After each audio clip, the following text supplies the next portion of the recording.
24 घंटे मेरे महादेव की पूजा हो सकती है। शंकर जैसा देव इस दुनिया में एक भी नहीं है। कोई मूर्त देखने की जरूरत नहीं, कोई चौगड़िया देखने की जरूरत नहीं। आपको जब समय मिले तब आप शिव जी के पास जा सकते हैं। हमने कभी शिवालय में पट नहीं देखे, कभी हमने शिवालय में पट नहीं देखे। कहीं होगा तो मुबारक उनको, लेकिन शिवालय 24 घंटे खुला रहता है।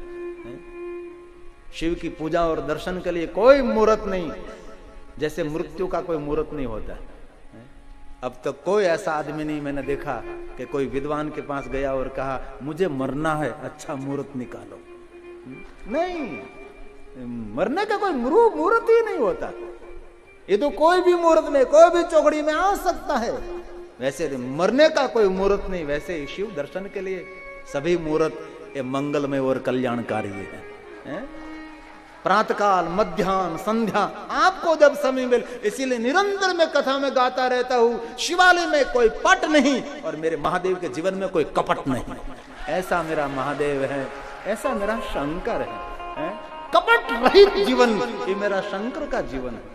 एक चरित्र तो मुझे दिखाओ मेरे महादेव का कि जिन्होंने भगवान शंकर ने किसी के साथ कपट किया हो। नहीं, महादेव के साथ जरूर किया। देवताओं ने कालकोट जहर दे दिया, भस्मासुर ने भस्म कंकण, रावण ने तो बहुत फूला फूला कर सब कुछ ले लिया, पूरा सोना लंका में ले गया। ये कुबेर ने अलकापुरी नगरी, लेकिन मेरे महादेव ने किसी के साथ कपट नहीं किया। मेरे शिवालय में, मेरे महादेव के शिवालय में कोई पट नहीं, शंकर जी के जीवन में कोई कपट नहीं। और ऊपर से एक बात कहूं, किसी की खटपट भी नहीं। हम तो उनमें से ऊंचे नहीं आते, दूसरों की बहुत करते हैं, हमारी कम करते, दूसरों की खटपट। मेरा महादेव निराला देव है, शंकर जैसा कोई देव नहीं है। इसलिए बहुत आदर के साथ कहता हूं, जिनको शिव भक्ति मिली है ना, उनका जन्म लेना सफल है। सफलम जीवितम, जिनको महादेव की भक्ति मिली, जिनको शंकर की भक्ति मिली। इसलिए प्रातःकाल, मध्याह्न, संध्यान, आपको जब समय मिले तब आप शिवालय जा सकते हैं। पहले इस पगथिये परमात्मा के दर्शन करने सीढ़ी को प्रणाम करें, भगवान के गणों को प्रणाम करें, नंदी महाराज को, कुर्म को प्रणाम करें, गणेश की वंदना करें, हनुमान जी की वंदना करें, मां भवानी को प्रणाम करें। जो साथ में ले गए हो मान सम्मान पूर्वक भगवान को अर्पण करें। और जो वस्तु ले जाते हो लिंग और पीठ से दूर अर्पण करें। कहीं कहीं लोग को मालूम नहीं होता तो पीठ पर सब वस्तु अर्पण करते हैं। फल, पुंगी फल, श्रीफल, ये सब दूर रखने जैसी वस्तु है। लिंग ये शिव का स्वरूप है, पीठ ये भवानी का स्वरूप है। कहीं कहीं लोगों तो मालूम नहीं होता तो पीठ पर दीप रख देते हैं। अरे नहीं नहीं भाई, वो तो साक्षात भवानी है पीठ। लिंग और पीठ दोनों की पूजा करनी चाहिए ना। इसीलिए फल, पुंगी फल, श्रीफल कभी पीठ के ऊपर नहीं रखना चाहिए। ये भवानी का स्वरूप है। लिंग ये निराकार शिव का स्वरूप है। इसलिए मान सम्मान के साथ परमात्मा को अर्पण करें और भगवान को प्रणाम करके, साष्टांग प्रणाम करके, पुरुषों दंडवत प्रणाम करें। दंडवत प्रणाम, बहनों कभी दंडवत प्रणाम नहीं करें। कोई देव महादेव को, सदगुरु को, किसी को नहीं। दंडवत प्रणाम का विधान पुरुषों के लिए है, नारियों के लिए नहीं है। भगवान महादेव ने नारी को दंड से मुक्त रखा है। नारी साष्टांग करे तो उनको दंडवत का फल मिलता है, क्योंकि भगवान ने कहा कोई नारी दंडवत नहीं करेंगी, क्योंकि नारी श्रेष्ठ है।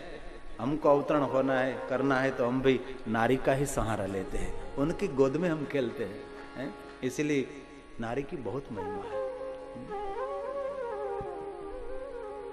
मेरे शिवालय में आप देखो तो मेरे महादेव नीचे बैठा है, पार्वती ऊपर बैठे हैं। शंकर कहता है कि हे पुरुष, तेरा दाम्पत्य जीवन दिव्य तुझे बनाना है तो नारी का सम्मान करना।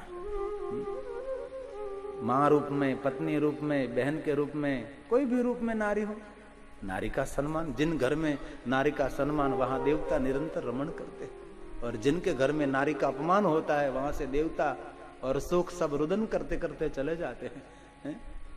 शंकर भगवान ने कहा हे पुरुष जरा ध्यान दे, दाम्पत्य जीवन दिव्य बनाना है तो नारी का सम्मान करना। मैं देवों का देव महादेव, तो भी मैं नीचे बैठा और पार्वती को मैंने ऊंचाई पर बिठाया।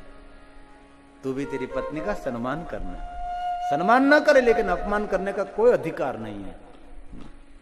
और बाद में नारी जाती है भगवान का दर्शन करने, शिव जी का दर्शन करते हैं, तब नारी के सामने शिव नहीं बोलते, पार्वती बोलते हैं कि हे स्त्री, हे नारी, तो शिव का दर्शन करने आई? हाँ, जरा देख हे नारी, जो मेरा पति शंकर कितना महान है, वो देवों का देव है, आदि देव है, तो अभी वो नीचे बैठा और मुझे कितना सुंदर ऊंचा आसन दिया है। ये नारी याद रखना, तेरा पति तुझे सम्मान दे, मान दे, ऊंचा आसन दे, तो मेरी बात याद रखना, मेरे पति शंकर ने मुझे ऊंचा आसन दिया है, उनके बदले में मेरे पति शंकर को मैंने आगे रखा है, तू भी आगे रखना उनको। तू आगे न हो जाते, तेरा धर्म है, तेरे पति को तू आगे रख। અમારે ગુજરાતમાં તો એવું ને કે કોઈ પણ ઘરે આવીને બહેન એકલી હોય ને તો આપણે પૂછીએ કે બેન પેલું કામ કરી દેવો તમે, તો એમ કે તમારા ભાઈને પૂછી લો, તમારા ભાઈને પૂછી લો એમ। તમારા ભાઈને પૂછ્યા વગર મારાથી કઈ નિર્ણય નહીં લેવાય। બાકી આપણને ખબર છે કે આ કેટલું પૂછતી હોય આપણને। मेरे महादेव का दरबार अलौकिक दरबार है। और एक बात, महादेव का दर्शन करने के बाद भगवान शिव की परिक्रमा, महादेव की परिक्रमा हो, सभी तीर्थ यात्रा का फल एक शिव की परिक्रमा है। जलधारी से वापस फिर जाओ, नंदी और कुर्म को अंदर रखकर फिर परिक्रमा, महादेव को स्नान कराया हुआ जल आंख और मस्तक पर धारण करने से गंगा स्नान का फल मिलता है। ऐसे एक संख्या में परिक्रमा करे, 1 करे, 3 करे, 5 करे, 7 करे, 9 करे, 11 करे, 101 परिक्रमा करे शिव जी की, महादेव की परिक्रमा। और उनमें भी एक नियम है, जो परिक्रमा करने जा रहा है वो बाहर की तरफ रहे, और परिक्रमा करके जो आ रहा है वो अंदर के बाजू रहे, क्योंकि परिक्रमा करके जो आ रहा है वो तीर्थ यात्रा करके आ रहा है, वो जा रहा है, इसलिए उसको बाहर की तरफ, आ रहा है उनको अंदर की तरफ, क्योंकि जा रहा है वो अंदर वाले की परिक्रमा साथ में हो जाएगी। इसलिए जो परिक्रमा करके वापस आ रहा है वो अंदर की बाजू, जा रहा है वो बाहर की बाजू। ऐसे भगवान शंकर की पूर्ण परिक्रमा नहीं, क्योंकि भगवान शिव पूर्ण है, हम पूर्ण नहीं, जीव अपूर्ण है, इसलिए पूर्णानंद की परिक्रमा अपूर्ण जीव कैसे करे। इसलिए शिव की परिक्रमा का ऐसा एक विधान है। और जिनको पूर्ण परिक्रमा करनी है शिव जी की, जिनको पूरी परिक्रमा करनी, उनके लिए एक सुंदर नियम है। भगवान महादेव को स्नान कराया हुआ जल, जलधारी से पीठ से नीचे गिरता है, बाहर जाता है, वहां एक छंड को स्थापित करते हैं, छंड देवता। वो जल सभी जल पी जाता है और निषेध होकर ये जल निकल जाता है। छंड की हद पूरी होने के बाद भगवान शिव जी की पूरी परिक्रमा कर सकते हैं आप।